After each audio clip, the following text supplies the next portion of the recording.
you want to yell your way through it. Tell us why we should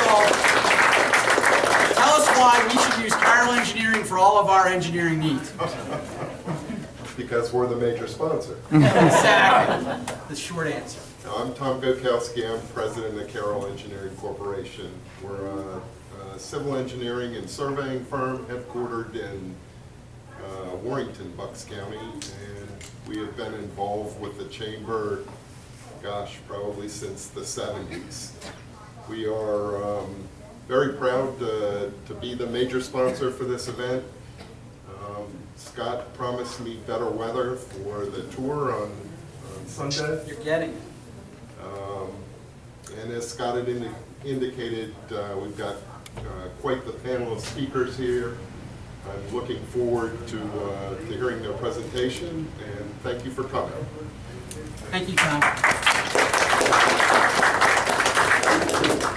Thank you, Tom. I want to thank Carroll Engineering. I also want to thank our supporting sponsors. Harleysville Bank is a supporting sponsor, and also Phillips and Donovan Architects. Joe Phillips is here this evening. Joe's also the co-chair of the Architectural Environmental Committee. So if you don't like it, Joe gets all of those comments. Cooker Store, Central Store. Jeff Marshall, Senior Advisor with the Heritage Conservancy. Carter Van Dyke with Van Dyke Architects, Landscape Architects. And then on the end there, Rob Lockery with Nehemiah Development Company. Rod, tell us a little bit about yourself in about a minute. Give the folks a summary. I don't know if I can do it in a minute. Welcome to Dublin, everyone. I'm proud to be up here on this panel. I hope I do you justice. I think we have a good thing going on in Dublin as far as the renovations that are happening up the street with the pants factory, the garage, eventually the diner, I hope, and the Grandview building is looking up and soon to be open. And I think that's a perfect direction for this little town to go.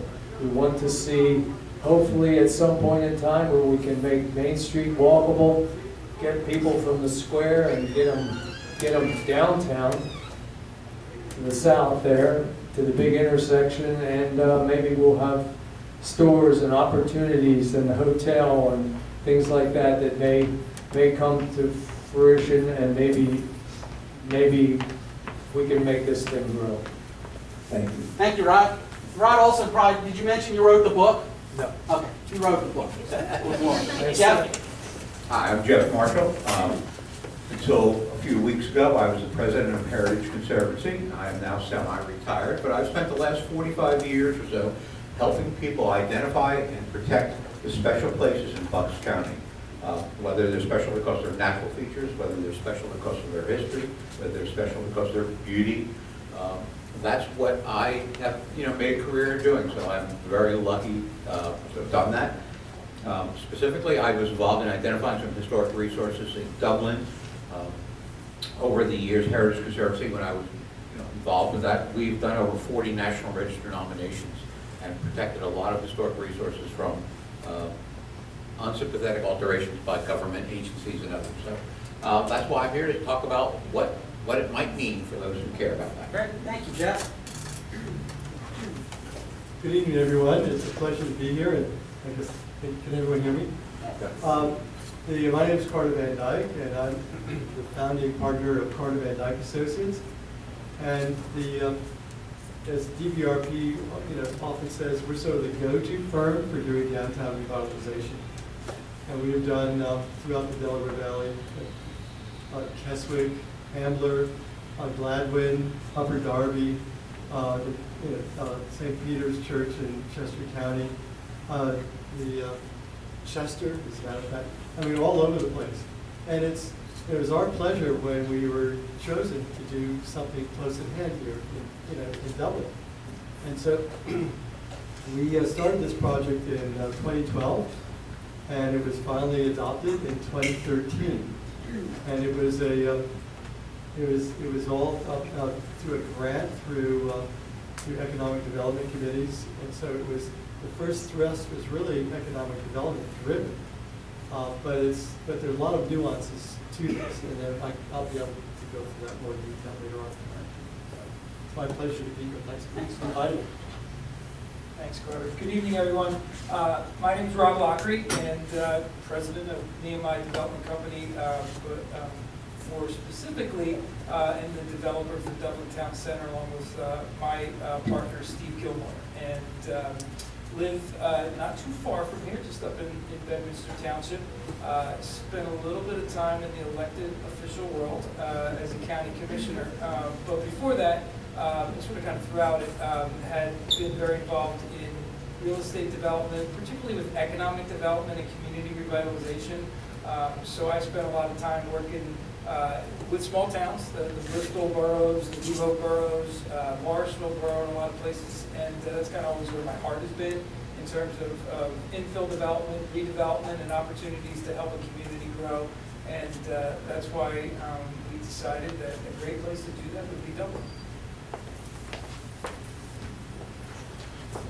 Thank you, gang. I want to thank you all, and it just seemed, we'll start in the past. It seems like that seemed to be the natural progression. So what I want to do is I want to ask Rod the question. So in 2012, you literally wrote the history of Dublin with a lot of assistance. I think you joked with me earlier, it took 100 years to write the book. Is that right, Rod? Okay. And you can actually get one of those books when you buy a ticket for the tour. But tell us a little bit if there's something that maybe surprised you about the history of Dublin. I'd be very interested to hear about that.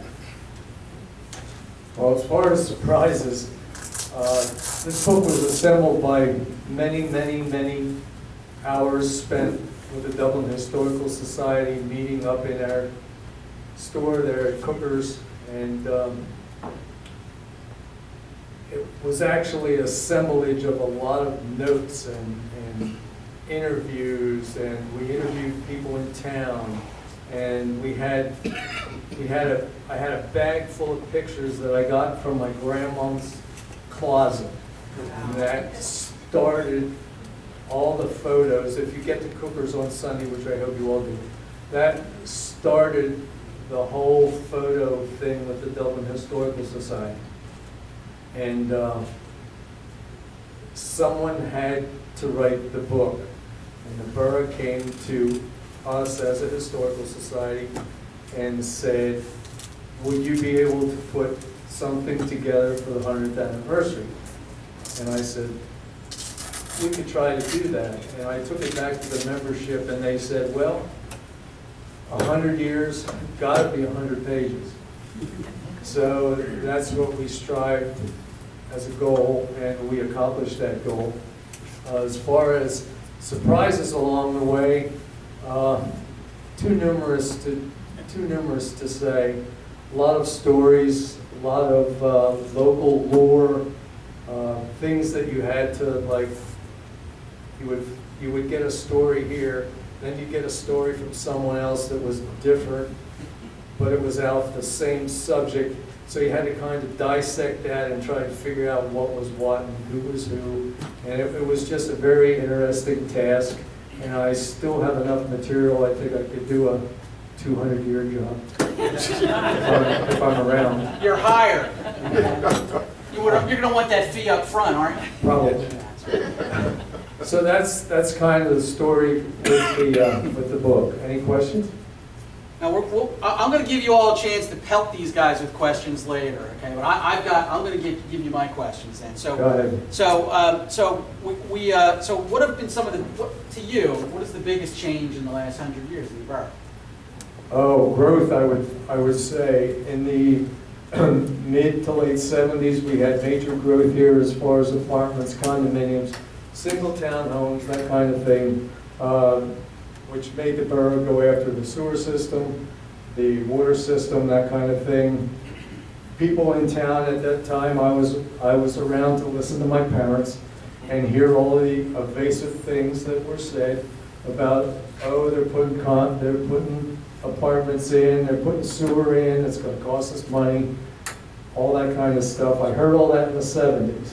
Then when we got into the growth of the 80s, there was another session of that whole same thing.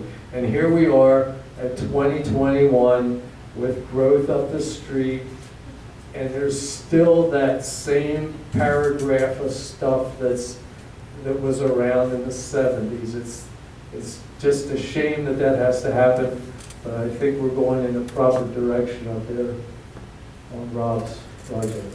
So Rob, so the more things change, the more things stay the same then? Exactly. All right, so let's talk to our next fellow here. Jeff, you basically put together the report, or the guide that shows what has historic value, I guess, in the Dublin Borough. So tell us a little bit about that then. Yeah, we were asked to put together an inventory. As part of any historic designation,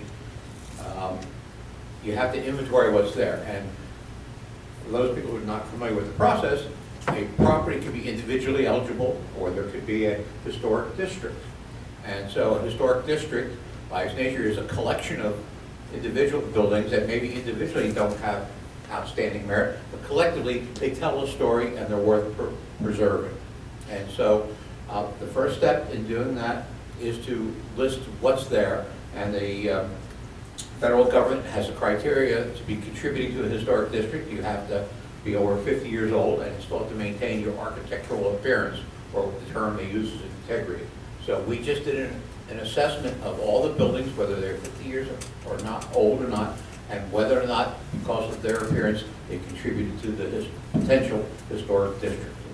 That was what the purpose of the inventory was. So what are some of the benefits to a borough of having that kind of a document for the borough? Well, the inventory can be used for two types of designations. There are two types of historic districts. One is the National Register of Historic Places. The National Register is the nation's official list of properties worth preserving. And if your property or district is designated as National Register Historic District, you are afforded protections against any federally funded, licensed, or authorized undertakings, such as road widenings, power lines, dams, pipelines, and even FDIC approvals for banks. All of these activities that occur must explain how they can, how do they affect the historic properties, and if they do have what's called an adverse effect, how is that adverse effect going to be mitigated? So that's the main benefit of National Register designation. It also makes property owners who have buildings in the historic district eligible for a 20% tax credit on certified rehabilitation of income-producing properties. And Carter and I worked on a couple of projects of those in Doylestown. So there is a financial benefit. The other type of historic designation is a state designation under something called Pennsylvania Act 167, which is a statute passed that communities can identify what's important to them, and they can establish a historic architectural review board that would make recommendations to the borough council that anybody who proposes to make a change to the exterior of the building must get a certificate of appropriateness. So in a nutshell, the National Register would protect properties from the government or any activity, and the historic district under Act 167 would protect properties against private property owners changing the district in such a way that it no longer is important. And there's a balance there between individual rights and the rights of neighbors. If you have an old building, you don't want somebody to tell you what to do with it. But if you have an old building next to somebody else's old building, you don't want them to do something terrible to it that would affect your property value. So it is a tightrope we walk when we talk about locally zoned historic districts. And our closest one is Doylestown Borough? Doylestown, yes. Great. Let's talk to Carter for a second. So tell us a little bit more about what Dublin has put into play and what your role was in that. I mean, the streetscapes, I mean, all of that's important. Tell us what your role was in that and how it's impacting not only us now, but I'm sure Rob's had to deal with some of it as well, too, when he's doing his development. When we started the project, we looked at what the current zoning was. And it was, one of the things that we found was a little incongruous was that the 313 had a 120-foot wide right-of-way, which meant that all the buildings on either side of the road would be wiped out. And you'd end up with a nice PennDOT 6-lane highway going right in the middle of town. So I thought, and so when we had our first public hearing to get people's input, what was important for you all here in town, what we heard was the character of the town and history and historic buildings was really one of the most important aspects. So that's why, you know, early on in the phases, we actually had Jeff join our team in order to help facilitate the historic aspects of the plan. So throughout the plan, we were looking at preserving the character that makes the borough very special. But our real thrust, though, was looking at revitalization. And you think of revitalization, you're talking about ways you can incorporate and encourage, you know, more retail, and also mixed use, and really within a downtown setting, similar to what you have in Doylestown, you know, where you have apartments over the retail, and how can we incorporate that here in town? What Dublin did have going for it is sort of a yin and a yang. And one of the blessings you have is you have 313. And so you have all these pass-by trips and an opportunity for all these people, if they see an opportunity or if they design things well, they'll stop and they'll shop. There's actually 20,000 trips going by, over 20,000 trips going by through Dublin every day. So that's a lot of people. And that's a huge opportunity to capture people and get people to stop.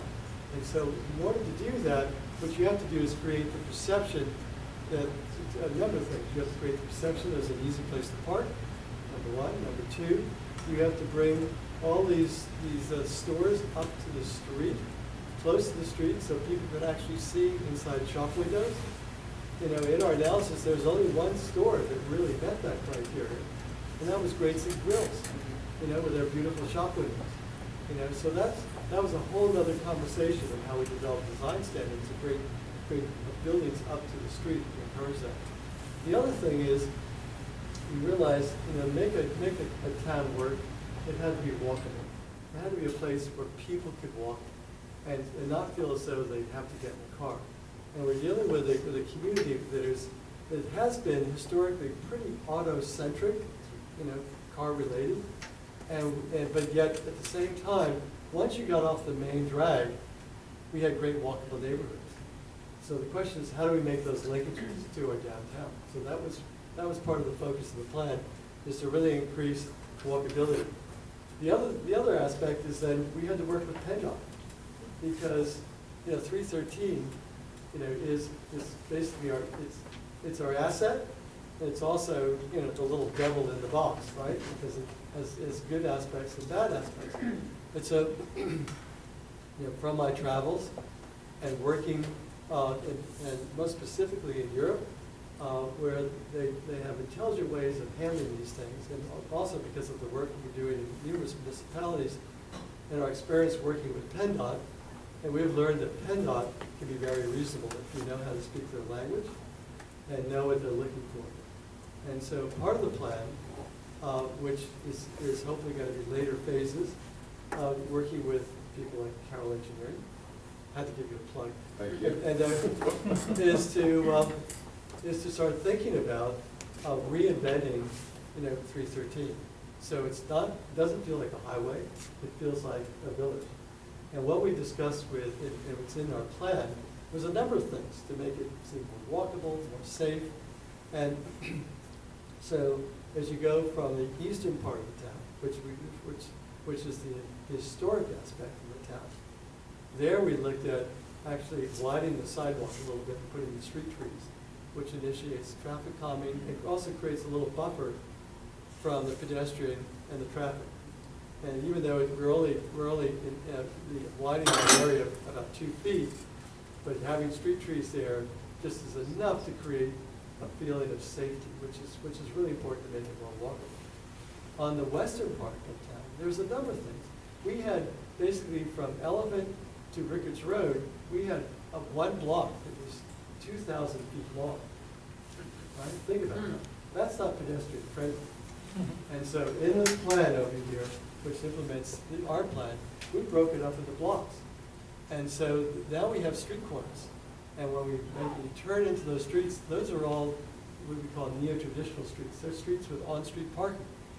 And so one of the things we asked for is, let's forget about the criteria that we have to have off-street parking, because that destroys towns. It's destroyed Yardley, if you've ever been to Yardley. Yardley is just not a sea of parking. It's 40% of Yardley now is paid because they don't have on-street parking, now it's off-street parking. On-street parking is the most efficient parking you can have because the lane is already there, you're just creating a shoulder. And so what we do with PennDOT is come up with a plan that had on-street parking all the way down the front here, including some places up on the eastern side of town. And then there's 2 lanes, but most importantly, there's a center lane that creates a turning lane. But that center lane was critical because if you're parking in the spot, you don't want to slow up traffic and people go around you. So you always have to maintain that work. But most importantly, is when people are coming through town and they see that shop in the corner and they see a parking spot there, guess what? They're going to park. And what's even better, if they can't park directly in front of the store, they have to walk by all the other stores, and we call those pass-by trips. And the more pedestrian traffic we have going in front of those stores, the more people are going to shop and the more it's going to be one-way. So Carter, we're all appreciative that you convinced PennDOT to not have a 100-foot right-of-way throughout town, okay? Me too. I want to move on to Rob, because I'm sure Rob had to deal with the streetscapes and all of that part that was going on. So tell us a little bit about... Carter's plan's not cheap, it's pretty expensive to put it into play, but I'm joking when I say that. I think your question where you were going with that, Scott, is sort of, you move from sort of the idea, the concept, the vision, and how do you make it a reality. And that's always a balancing act. What does the market want? What will PennDOT let you do? What won't they let you do? What does zoning let you do? And working with that. And I think, we were blessed with that this vision was already in the borough. I see Matt back there from council. I mean, between council and between the revitalization committee and Discover Dublin and the work that Carter and others had done, the seed was already planted, and it just needed some watering, and it needed some, some fine tuning in terms of how you can put this together. So, knowing that was an opportunity is what sort of piqued my interest, I mentioned that early on. I worked in doing a lot of community development and economic development work, and one of my early jobs back in the 90s was working for the Economic Development Corporation, and I had to go call on businesses throughout the county, and I called on Lauren Schultz, if you remember Lauren, who had just bought the old pants factory to be a tech center, and I met with him. And I walked into that building, and remember, I just fell in love with it. I'm a sucker for old buildings, and it's funny that that's 20, almost 30 years ago, to come back and to be able. I drive by it every day, right? I would drive by it every day, and knowing what the borough was thinking and the revitalization plans. I had done a lot of work in Bristol Borough, and one of the comments I made, and Carter I think highlights it well, is. A lot of old towns, communities struggle with parking, and how easily accessible it is, or how you can get to it next to your stores. And I remember sitting in the back of the diner one day, talking to a couple people, who were involved with this, and I said, hey, listen, they're like, we want it downtown, we want to be like Doyle, all of these ideas and visions. And I said, look around you here, you've got something that the New Hopes, the Bristols, the Doylestown, et cetera, don't have. I said, you've kind of got a blank sheet here, in terms of how you can do this. And you had already started that process with the revitalization committee. So they had sort of launched a lot of the zoning. There was a lot of zoning changes that needed to be done. And when we came in with the concept,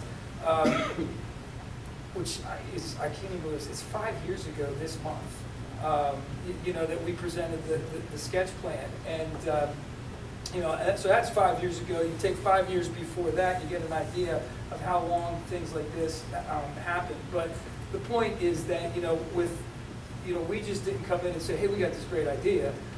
We came in and say, hey, that's a good idea. Let's try to market it, market to the market, and see how it would work. I think it's working. It's not without its challenges. It's not without its struggles.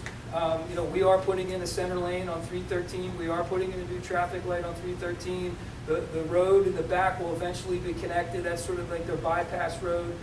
So these are investments that we're making in that. But right now, we're seeing, it's been a struggle for the last year and a half, as we all know, with dealing with that. But those things are, coming together. And, there's parts of the plan that are pretty much right on the mark. Some that are a little bit different, but that's just more or less because zoning wouldn't allow us to do this, or this is what PennDOT wanted us to do. I mean, there's just some regulations that you can't get around. But at the end of the day, I believe, I hope, that we're getting to the point where we're making it, the reality of what their vision was come to fruition. And as Rod said at the beginning, there's still more to do for others to come and build off of this. So other than a pandemic, I'm going to check your mic. Your mic's not working. I'm talking loud enough. That's okay. You all are loud. So in addition to like a pandemic, what other challenges did you run into? None. None. That's good. That's what the neighborhood wants to hear. That's really good. That's good panel discussion. Yeah, I mean, there are always challenges, in development. I feel like we're putting out fires every day. But I think from a top level to look at it, we've acquired multiple parcels. So that required assembling those parcels and putting them together. The zoning was not completed at the time, and we had to obviously get the zoning into place. So that took time. I wouldn't say that was a challenge, but it was a timing issue as we put that together. I think one of the bigger challenges is sort of the old infrastructure. I make the joke that in somewhere in the New Testament says love covers a multitude of sins. Well, we're covering a multitude of sins when it comes to old sewer lines, stormwater pipes, water lines. I mean, the things that we sort of uncovered, if you will, behind the old, what we call the square and the diner. I mean, they were put back in the 50s and 60s, and it was probably a little bit easier to get things done back then, or they probably just didn't have the approvals to do it. So we ran into a lot of that, and tying into 313, the storm water management that we had to put into place. I mean, there were a lot of infrastructure issues that continue to be, although we're pretty much through all that, a big challenge in that. But I think really kind of pulling the vision together, the parcels that we acquired, and then just making it all work, and trying to, I mean, we had multiple sketches and ideas and concepts, and, they were all over the place, and then you think you like one, and then you find something about it that is not going to work, and then you pick the one that you think was the best, and that's the one that we went with. And I think just, sort of the rest of the challenges are the challenges that we all have been dealing with over the last year and a half. Right. And of course, the other half is, making it all work economically. So developers like to make a little bit of money as well too. So we all agree that what Nehemiah is doing right now is pretty significant development. And I mean, Rod, is there any parallel to anything that's gone on in Dublin's history similarly? Well, the expansion wasn't to the extent that Rob's doing, but there was an instance in my family where my grandpa had a general store out Maple Avenue in around 1906, 1907, and he decided that he wanted to get out on Main Street closer to all that main drag traffic, so he bought the corner property where we are now and renovated a two-family house into a general store and post office. And he came to fruition out there on the corner in September of 1919, and we just surpassed our 100 years at Main and Maple with the store. Pretty proud of that. That's pretty awesome. So we had the foresight to put you out on the Were there any other development types of things that when you were researching the history that you found were interesting from that end, or had changed the complexion of the borough?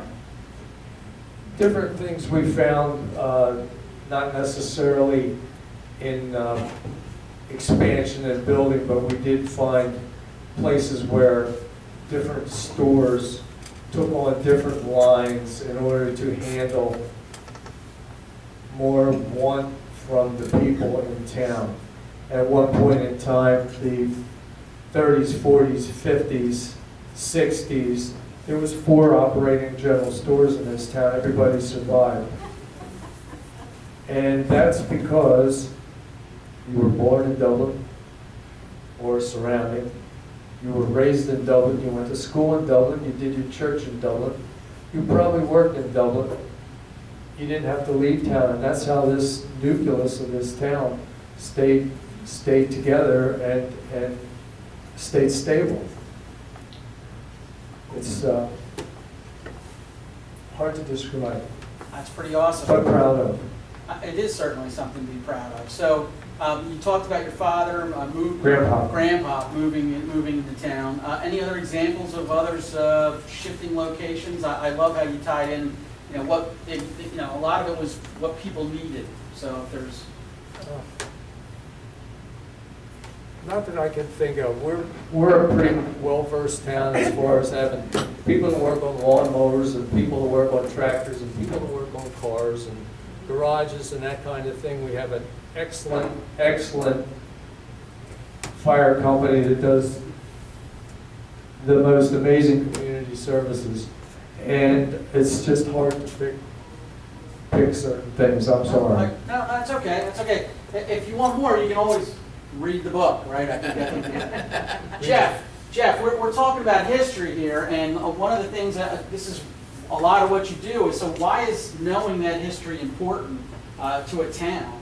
I'm interested to hear your thoughts on it. Well, I think part of it, take off what Rod said, is that a town like this develops basically as a crossroads community, services to the surrounding farmland.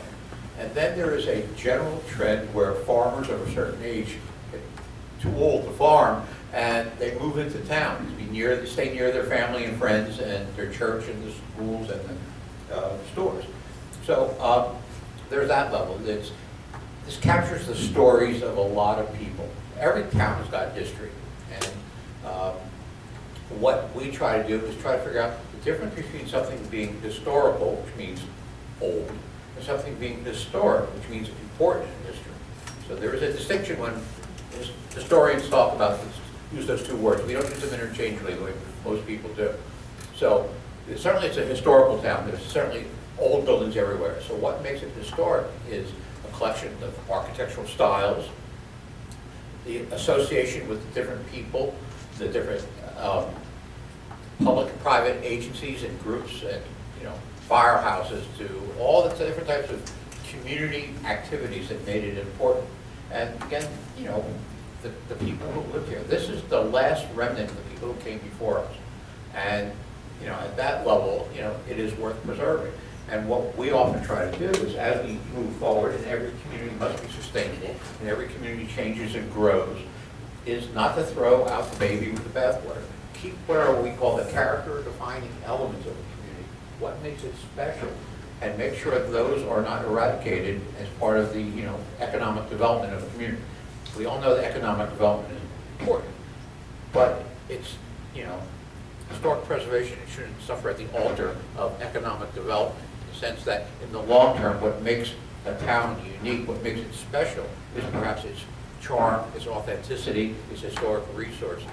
And you heard mention of Yardley and Ambler. All those towns have historic cores to them, and that's what makes them different than a shopping mall, where you can have the very same amenities. There's something people want, walkable communities. And all that is part of it is history. It's not just buildings. And that's the hardest part for us to try to pull out of the story, tell the story, and tell it in a compelling way that people find it relevant to their moving forward. And that's the hardest part about history, is for us to demonstrate its relevance to the people who live here now and people on the property today. It's good. One of the things we did a similar panel discussion in Doylestown Borough, and if you've never heard the whole story about how in the early '60s they wanted to run 611 right through the middle of the borough, and some town fathers got together and said, we're not going to do that, and you can see the result of what they did. So fascinating story if you hadn't had a chance. So, and again, that historic preservation. So what role did historic preservation have in putting the plan together, Carter? Well, I think that when we developed the plan, we identified really four growth areas, and not four design areas. And the eastern part of town is really the most historic. And so we saw that as really in need of developing a historic district, which Jeffrey referred to before. Because, you know, one of the things we didn't want to see is we wanted to have some protection so people couldn't tear buildings down. And, you know, right on the corner, you know, the main corner of town, you know, there's that beautiful house on the corner which is still for sale. And we do not want to see a Wawa there or a CVS there, because that totally changes and alters the character of the town. And so working with Jeff, we developed some guidelines of what we could do in that section. But then, given the historic aspects and this in the historic design of the historic section, we developed and identified 3 other areas. The next area was we call really the commercial core area, and that's the blocks that we have coming down this section between Elephant and Rickard Road, and all the mixed-use development and how that takes place and how it fits. We call it neo-traditional, almost like the Doylestown model, you know, with retail on the first floor and apartments up on the second and third floor. And then we had another area which we refer to as the corridor link. And I was talking about, you know, the area which really comprises a lot of where it has the townhouses, but there's an important, what's really important in that area is it creates the multiple links and the walkability for a residential neighborhood. And housing really begins to mimic, which is done so well, the standards that we have elsewhere within the borough. So we're once again creating a walkability. And that really reinforces the feeling of community. And that's what's really going to make Dublin unique. It's not going to feel like a suburbia, it's going to feel like a community. And that again, which is a huge market for us, so that's what people want. And that's what we also got all of you all when we developed this plan. The 4th area is the farm, right behind me here. And that would be mostly all residential, again with the same standards, and even looking at both sides of Rickard Road, where we can have some housing and really incorporate that road as part of the community, so that we have everyone then within walking distance of the downtown. So part of the plan involved really a number of things. One, maintaining the historic character, which is what Jeff and I worked with in the early beginning, and developing those design guidelines, which were ultimately incorporated within the zoning ordinance and subdivision land development ordinance. But then developing specific design recommendations, which we did for some of the properties, which are really what we call keynote properties, some of the old inns, the old hardware stores, and how we could, you know, reinforce the fences and the street lights and things like this that would really, you know, reinforce the character of town. There's the other aspect too, is we always, in our study, we said, you know, Dublin is the gateway to the Pearl Buck House. You know, and as such, you know, there's 20,000 people who visit Pearl Buck every year, and they go right through this community, and there's buses that loop through here. And so, how do we incorporate bus parking so that people can get out of the bus and have lunch or dinner right here in town? So again, this is like a gift, you know. So how do we incorporate that? That became part of the vision of the plan, but also making the buildings that Pearl Buck use, their gas stations to use, and making sure that we preserve those historic assets. Because again, you get to tell the story of Pearl Buck and some of our great history that we have in the area. Awesome. So, Rob, when are you building those bus parking spots is what I'm curious about. Where are you putting them? So, actually, Carter, you touched on something that Pearl Buck used to get her car repaired at Right here. former Bishops, which is the station which you kept. So, clearly you saw something in Dublin years ago. So, why is Dublin positioned so well for the development that you've undertaken? Well, I think Carter kind of hit on it a couple of times. Talk about the traffic counts.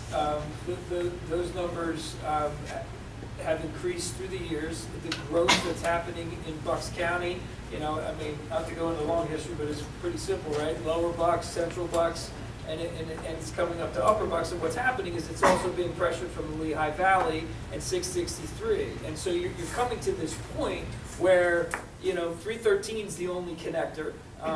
You've got, 20,000 daily traffic counts going through the borough. So that makes it marketable, if you would. But I think the other thing is just sort of the basic adage in real estate: location, location, location. Dublin's really the heart of Bucks County. I mean, people. Doylestown's the county seat, and it's sort of central, but I mean, if you look at Dublin and you look at what's here, when you think about 313 and 113 and where it's going, I mean, it's right in the middle, sort of the heart's not in the middle, everybody, right? It's right here. I mean, it's a central place, and, we felt that position did well, and it was the fact that there was the preservation aspect. I mean, we wanted to preserve the buildings. And hopefully you'll get to see them on Sunday to see what we did. And we wanted to keep the integrity that was there. We wanted to have the walkability. I think people desire that these days too. And so that's just sort of a market phenomena that's occurring out there. And we sometimes it's better to be lucky than good. And I think we were lucky in terms of catching that from a development standpoint, and seeing what the vision was, trying to make it a reality. And then knowing, that this opportunity was here. I can't tell you how many people, in the first hit, Dublin, they would look at me, and then I can't tell you how many people have said over the last 2 years, like, I've always wanted to do something with that gas station. If I had a nickel for that, I could pay for half of this project. I mean, they've said that, and time again about that. And to Jeffrey's point, in terms of what kind of weaves the history of the community together in a broad sense, that common bond that you have. I mean, it's hard to keep that in a community because people get older, they move on, and so but you want to hold on to part of that. And so we felt it was very important with the station, the diner, and the square that we call the square, that they would be that kind of holding on to the past, but then reimagining it for the future. And a quick little story. I won't say the person, and I won't say the township, but I was in. There's a cafe called Farm to Toast in the building. I went in there about 3 weeks ago, grabbed a cup of coffee. I had to run somewhere, and a woman was ordering, and she said, "Oh, hi Rob, how are you?" And she's a supervisor, I'll say, in a rather large community in Central Bucks. And I was talking to her, and she said, "This is great. We love what you did here. Doylestown needs something like this." And I swear, and I'm in my mind going, "Wait, what?" And she said, "We all come up here," and I'm trying to figure out who we are. She said, "Oh, a bunch of my friends." Well, no sooner is she saying that than 7 of her friends walk in, and they say, "We come up here once a week, we grab coffee, we shop, we go around." And I thought, wow, that was kind of spot on for what we wanted, because selfishly, I live up in Bedminster, and you're what? It's a long, it's a hard drive to Doylestown, depending on what time of the day you go. It's hard to park in Doylestown. Quakertown's, they're doing some things in their downtown. It's like we want something close, and we want something close. And so those things are kind of, somewhat selfishly put in there, I guess, to some degree. But that's what we saw in terms of a market opportunity. And having 3 daughters, you get a good idea of what they're interested in, and so you start to think about what that generation is looking for, what we're looking for, what the older generations are looking for, and we tried to blend that into the buildings that we have there. And I think one last point, there are townhomes there, there's traffic, and we went through traffic impact studies and all those things with PennDOT and the borough, but we were very committed to making sure that this was a walkable place. And there were some conversations that we had with PennDOT and the traffic engineers that were talking about, yeah, well, we want this road to be bigger, and I'm like, no. And I'm not talking about 313, I'm talking about interior. I said, that defeats the purpose, right? People cut through there all the time anyway, but you don't want people speeding through there. You want people to walk. You want people to be able to park, and we have all street parking, throughout there, because some people say, I say, hey, there's plenty of parking here if you park on the streets, and so the streets are wide that way, you can park on the streets, and we wanted to make sure that those connections happen, because it's fun to walk, and go out and be able to walk, and hopefully when, the road kind of goes through the back of the shopping center, it'll work its way. I mean, oddly enough, if the other side of Rickard Road is Bedminster Township. If you look at Bedminster Township's plan and you look at Dublin's plan, they all have this sort of, linked road in the back. And I said, only in the Commonwealth of Pennsylvania can we start a road on one end and somebody started on the other end and have no idea how it's going to end up in the middle. But it's true. If you go to Weiss, the road is up there already for that. That's the road. So that eventually will come through. And I remember thinking to myself, they've got theirs, we've got ours right here. How's it going to end up? Now, someone will figure it out, but that is going to create a flow within that, and that'll create more walkability and people to be able to connect. And I see people now walk. I mean, there's a lot of walkers in Dublin, but now I see them, and they do the loops, and they go through, and there's connections. So I think we've met a lot of those points that we felt were very important, and I knew that the plans that were put into place were important. So it's location, location, location. Great. One of the things I think is also interesting is that you build it economic-wise.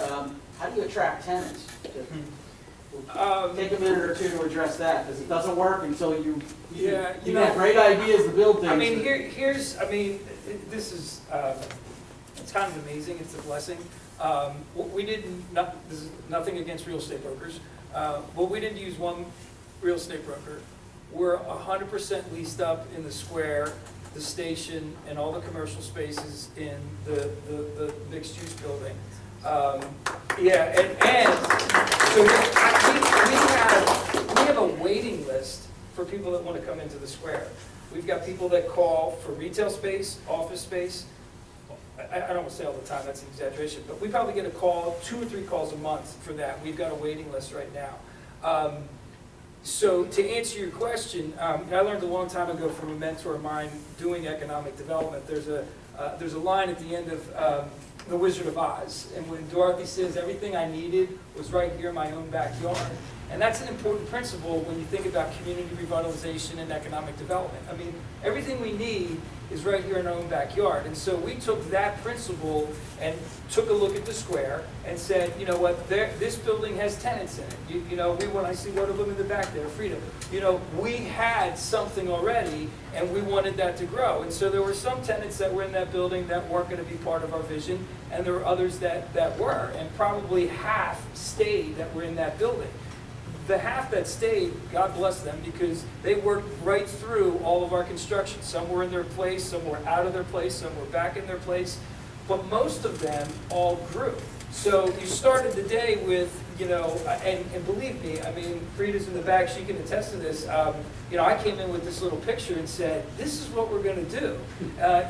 You want in? And, and all it was the picture and the idea.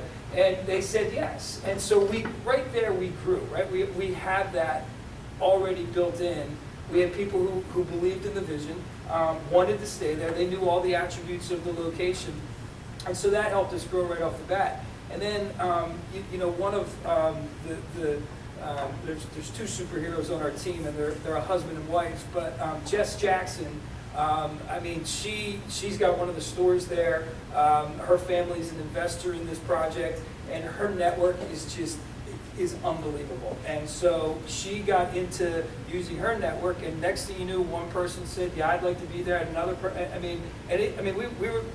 we were leased up by word of mouth. And right now we are too. We don't have a sign on it. We don't have anything. It's just been word of mouth, and we did the same with the station. And the people that are coming into the station, the Shandy Creek, Nina's, again, a blessing.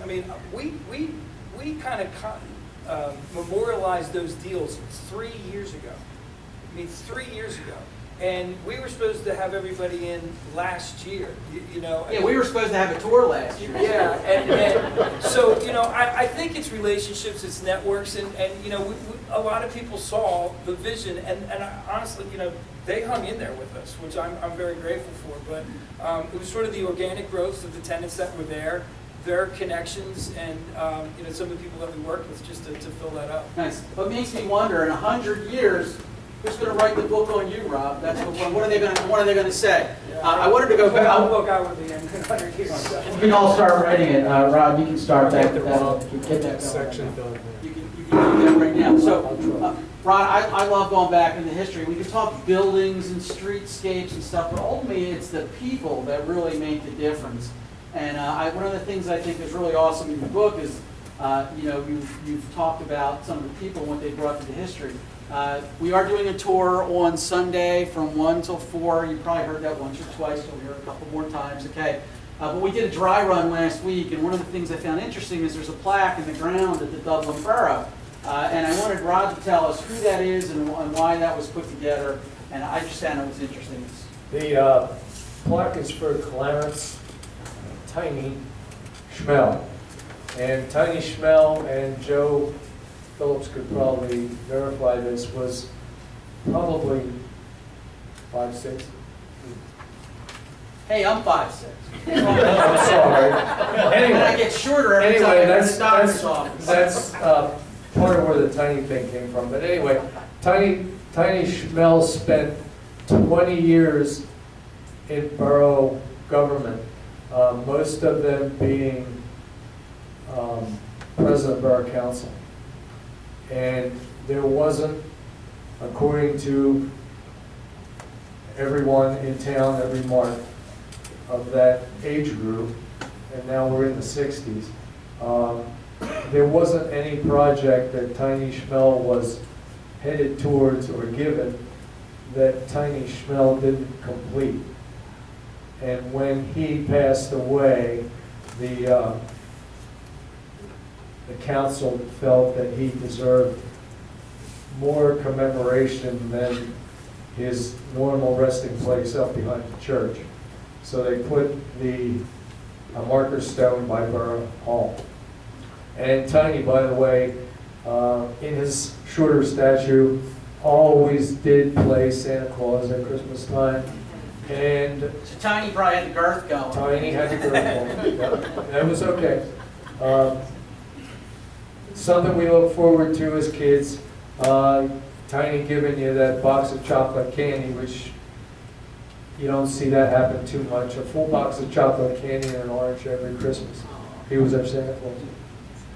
That's awesome. It takes people to make all this change happen.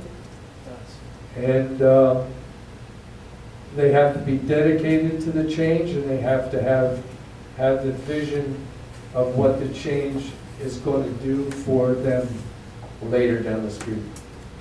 That's my opinion.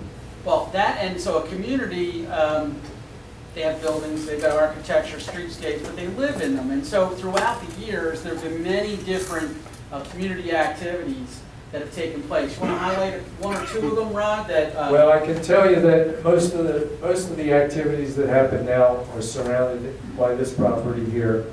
The big